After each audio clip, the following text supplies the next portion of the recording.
Hey folks, welcome to Rob's Table. So on this channel, we're going to be looking at other games besides Advanced Squad Leader. You'll find that on my Spotting Round channel. So this one's going to be dedicated to other games, and this will be my second video ever. And I just got this in my hands.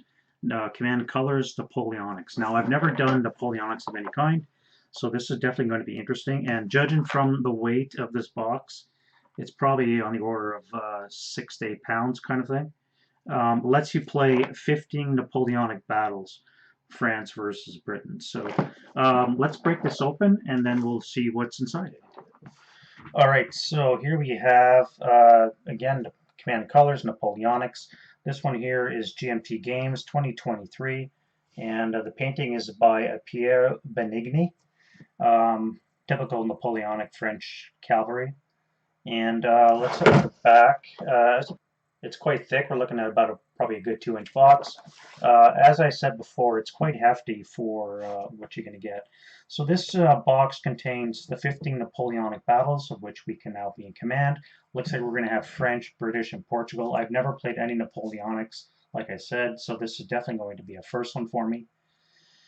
Looks to be card-based, so we have 48 section cards and 22 tactics cards. And from the little I've seen online, you use these different cards to implement certain actions for your side. Now, the age is 14 plus, 2 players, but we're probably going to be doing this solo, and on average, we're looking at about 1 hour per battle with a medium complexity rating.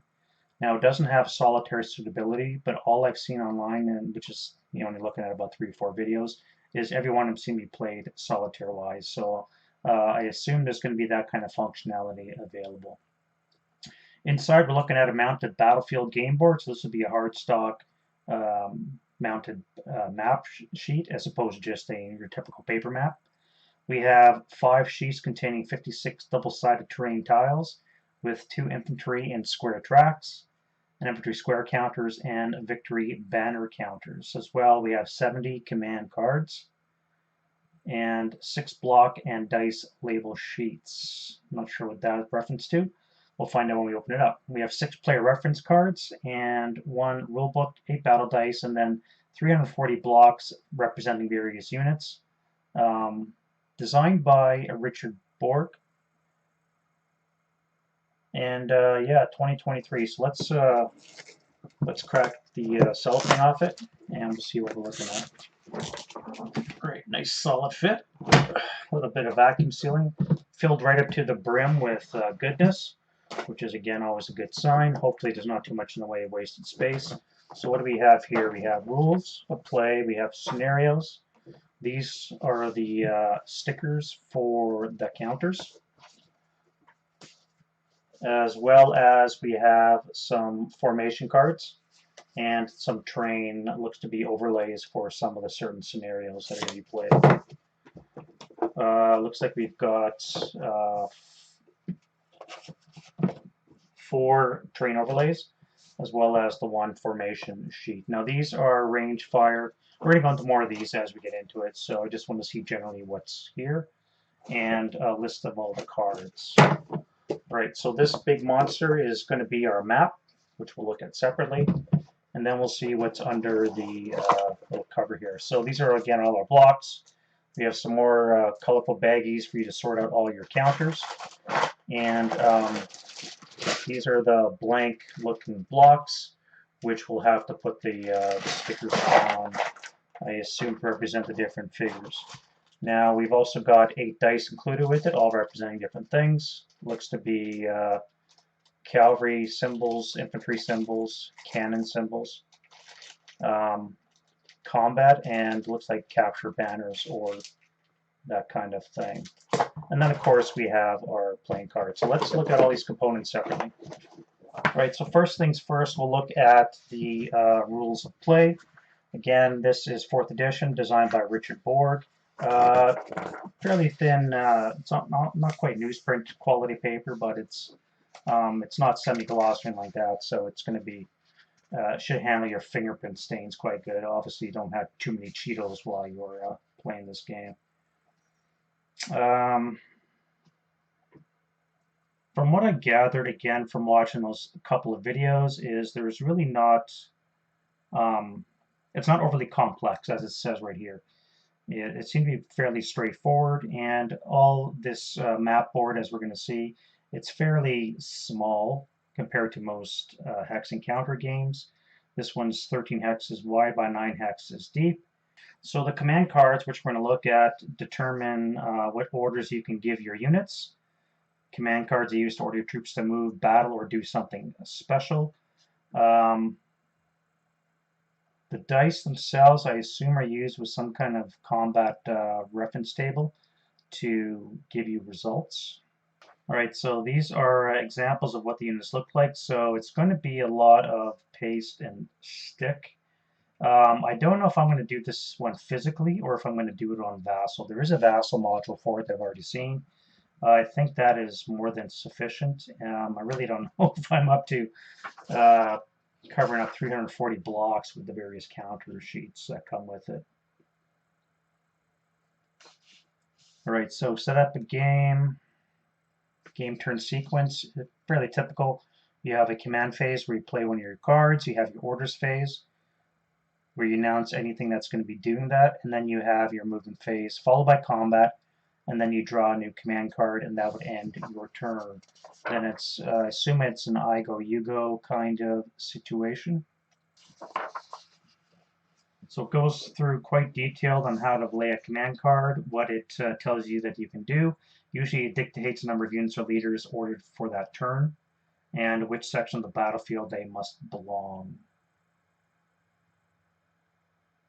After you play the command card, you announce which corresponding units leader you choose to order to carry out whatever the tactic is that you want. Yep. Then we move our units and leaders. I don't know if this is in order. Yes, they are. So the sequence is the unit leader may only be moved once per turn, or does not have to move. It must be completed before beginning the movement of another unit or leader. You can never have two units occupying the same hex, or pass through a hex containing another friendly unit. You cannot move onto or through a hex occupied by an enemy unit, enemy leader, or a friendly unit. You cannot move onto a hex occupied by a friendly leader when the leader block is alone in a hex. You must stop and move no further. That's going to be kind of weird to get into. And then we get into the specific units movement types. Infantry, cavalry, artillery, and leader movement. Now you can attach leaders to your individual units.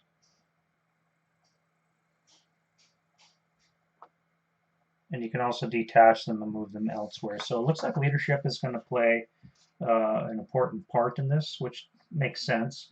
Most units were not didn't have the free will to start moving around as they saw fit. It was usually dependent upon somebody issuing some kind of command, which seemed to be replicating.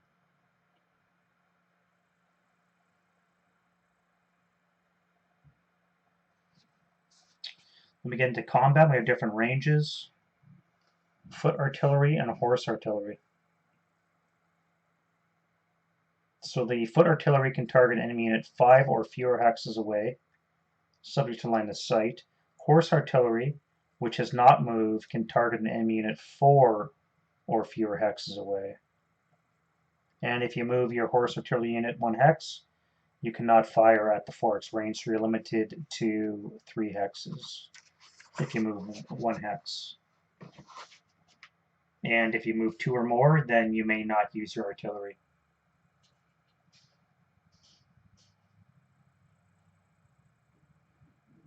I see, yeah. Yeah, this is going to be interesting to get into. It's going to take me a while to even close to getting this right. All right, so a fair bit on leaders again. You can attach or detach them. What happens to unattached leaders? Retreating as well.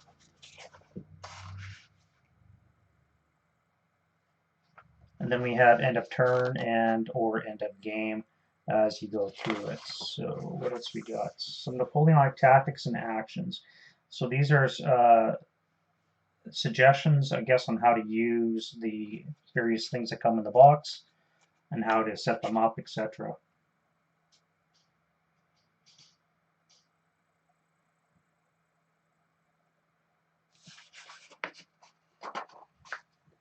Information on terrain. Now, the boards, as you're about to see, are not overly complex.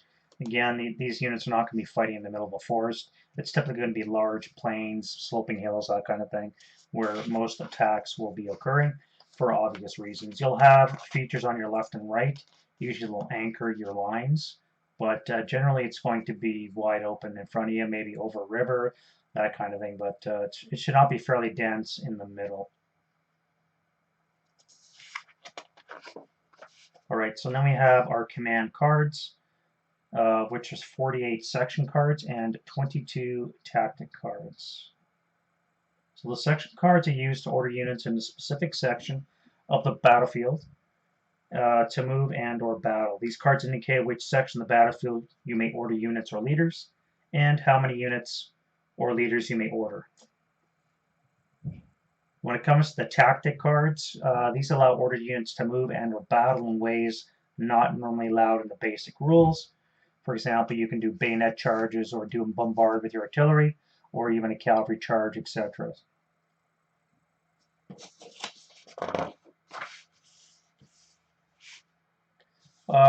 Fairly extensive playtesting, which I'd like to see. Again, this is the 4th edition, so this has been around for a while. I mean, it has Dave Arneson as playtesting, so this has obviously gone through the ringer, and it's good to see that it's finally a newer edition. Again, a 2023 printing for us guys new to this scene. All right, so let's look at the scenarios. Now we should have 15 of these. So you can see right here how simplistic the battlefield is. All these white squares are going to be wide open spaces. You're obviously going to have a river behind the French lines, British lines. Rolik French 2nd position. So this is on the same date in a different location. Then we have the Miro, 21 August 1808. Number 6, we have Talavera, French attack on the British. Attacking over a river should be interesting. I'm not sure what the penalty is, but I'm sure it's going to be significant. Yeah, melee combat is not possible. Obviously, you're not going to block line of sight. However, there might be affordable river hex where you can stop and potentially battle it around there.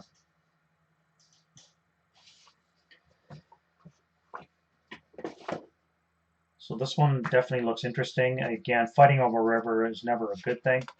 You do have some units on either side of your flanks, which you might be able to use to some degree. It looks like the British are actually defending the water lines, so you have to find fordable features, fordable river tiles, to make sure that you can actually cross to engage.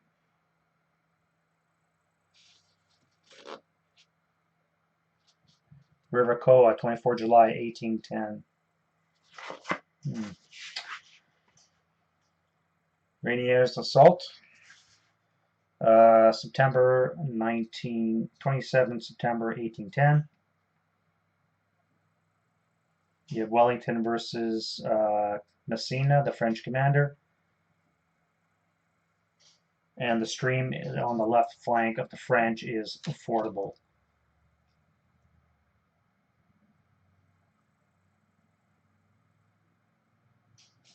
Then we have Ney's Assault.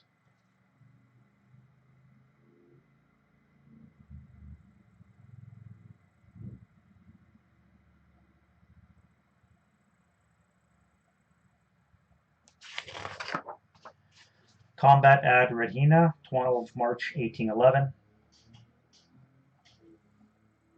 So here we have Wellington versus Ney again. Special rules. Again, this river is impassable except at the bridge. So these French units on the left side of the stream river will have to bear that in mind. Now, it looks like this artillery is going to be pretty safe. It's only counter battery fire that may hinder it. And the French artillery or English artillery seems to be rather far away. There's one close. Again, 5 hex range for your infantry artillery and 4 hex range for your cavalry artillery.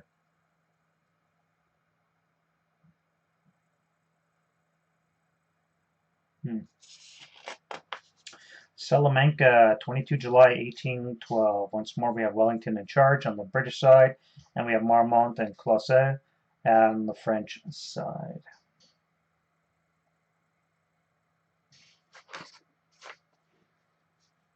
Salamanca. So this is attack on the French left, and then we have the British attack on the French right. So once more, the river is fordable in all hexes here, and there is the one footbridge as well.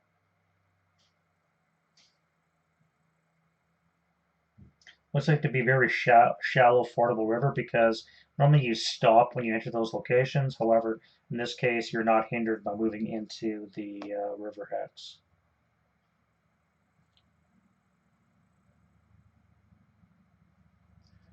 Garcia Hernandez, 23 July 1812.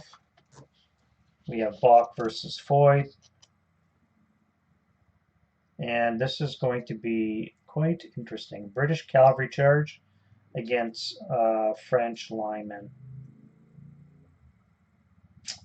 Yeah, and there's going to be some kind of counter charge happening, no doubt. Yeah, French heavy cavalry, and then the British have light cavalry with some heavy cavalry on their left flank. Interesting. Combat at air, 2 March 1814. Once more, we have that river. Seems to be I think every map has had a river of some kind, except for maybe this one here. But all the other ones have some kind of river, sometimes impassable, sometimes not. This one has the two towns, Seminary and Nozails.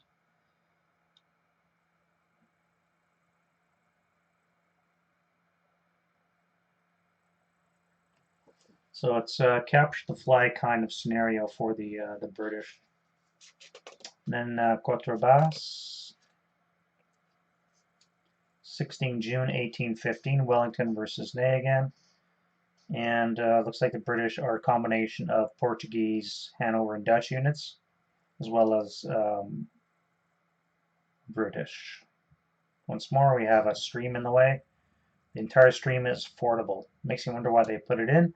I guess it's just to represent the physical ground that they actually fought over, but it is a fordable river, so it's not going to impede anyone's movement. And then the last scenario is actually Waterloo itself. Obviously, it just can't be the entire battle, although it is Wellington versus Napoleon. This is obviously a condensed version of that. And once more, we have 3 villages, which are all kind of like objectives that have to be attained. The person that owns them gets a victory banner for the French in this case. Now, this is interesting. We have 4th edition rules and we have 2nd edition scenarios. I assume the scenarios themselves don't need much, maybe some errata, but generally it's interesting that they have the 2 different ones. So let's look at the cards last. So here we have our tables. And again, the die represent different possible actions that you can have. So, for example, if you can only have cavalry results and you roll one of the other ones, obviously that won't apply.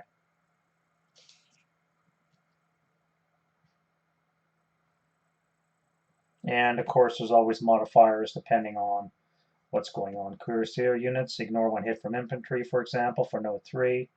Rifle light and all militia units do not hit on swords in melee except when rolling against a lone leader.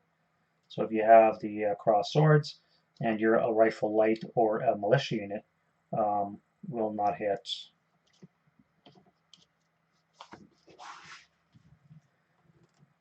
National unit reference cards for the British and the Portuguese. And then we have the French and British units, range fire and melee dice.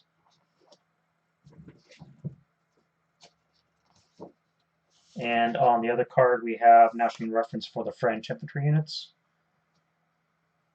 and cavalry and artillery units as well. So we have 1 card for each side, again, British and the other allies, if you will, as well as the French on their own card.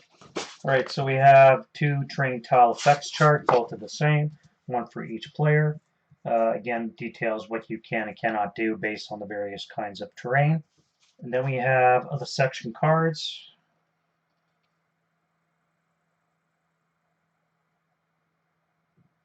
This is a list of them so that you don't have to, you don't cut these ones out. These are just for reference. The section cards and then the tactics cards. 48 of one and I believe it was 22 of the other. All right, and then we have our overlays, if you will. These replace the tiles that are on the specific maps themselves. They all seem to pop out quite nicely. I assume you just tack them down, or more likely you're just going to put a plexiglass sheet over them. But a lot of river configurations. We have the 4 town types, and then we have various kinds of entrenchments, as well as various hills as well.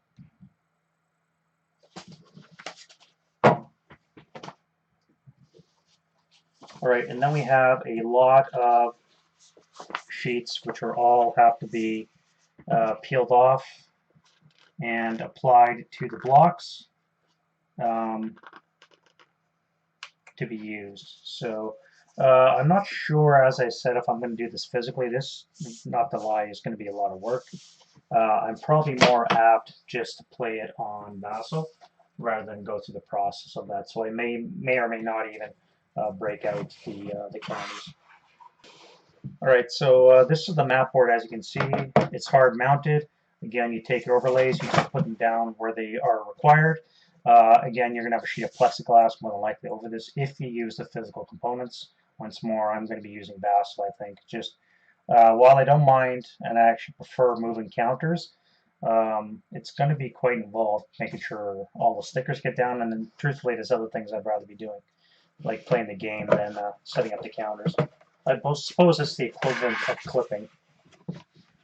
All right, and then we have our cards. So again, we have 48 section cards. You can see basically what they are here, and then you have 22 of the tactic cards. So I'm not sure. Well, each scenario you're assigned a certain number of cards, and then of course you also have various tactics which you can draw and or use to conduct your actions. All right, and that was a quick look at the Command Colors Napoleonics. This is my first foray into the game, and it's going to be interesting to play this. As I said, because of the number of blocks, transfers that have to happen, the cards, it's rather, I think, involved for player pieces, so I'm probably just going to stick to the Vassal. I wanted to buy this, obviously, to support the company, just so you're not playing it blind, and you could probably download the latest rules from that location anyways.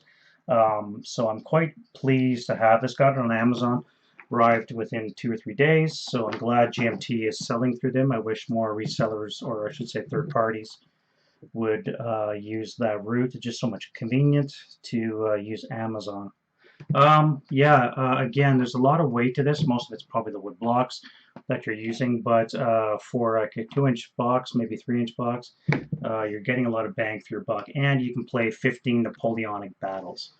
So everything from the beginning when they're in Portugal all the way up through Waterloo. So should be quite interesting to get into. I'm eagerly looking forward to it, and I hope you guys enjoyed the video. Bye-bye.